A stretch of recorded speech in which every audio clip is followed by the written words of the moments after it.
Badan Meteorologi, Klimatologi, dan Geofisika telah merilis peringatan dini cuaca ekstrim untuk sejumlah wilayah di Indonesia pada Kamis 11 Januari 2024.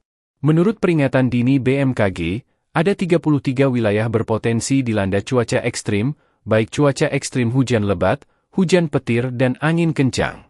Dilansir tribunwow.com dari BMKG, berikut rincian peringatan dini cuaca ekstrim di Indonesia. Peringatan dini cuaca ekstrim. Wilayah yang berpotensi hujan petir yang dapat disertai kilat dan angin kencang. Kep. Riau, Sulawesi Tengah, Sulawesi Barat. Wilayah yang berpotensi hujan lebat yang dapat disertai kilat, petir, dan angin kencang.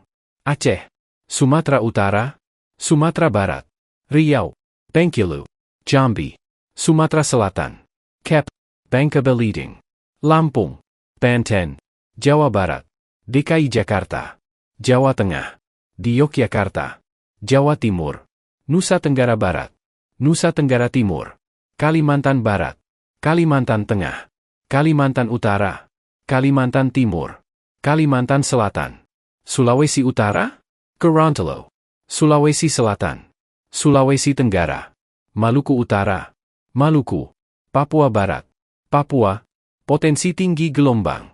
Area perairan dengan gelombang sedang, pukul 1.25, pukul 2.50 m. Perairan Utara Sabang, Selat Malaka bagian utara, Perairan Barat Aceh, Perairan Barat Kep, Mentawai, Perairan Enggano, Perairan Barat Bengkulu hingga Lampung. Download Tribun X sekarang, menghadirkan lokal menjadi Indonesia.